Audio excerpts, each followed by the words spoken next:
I find it sad that retail investors can have really strong relative gains, but the absolute amount of money they earn is not high enough relative to their expenses. For example, if I have $1,000 and I make a 20% return on that capital, that's incredible. The best investors in the world struggle to make 20% on their capital consistently, but 20% of 1,000 is $200.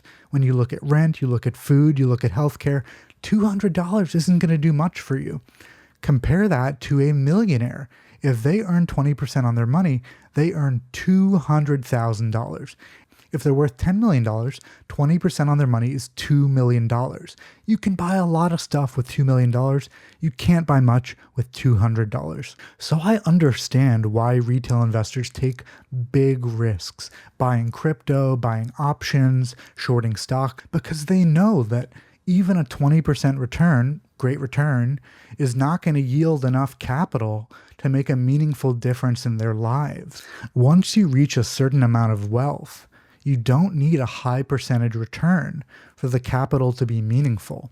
If I'm worth $10 million and I make 10% on that money, I made $1 million.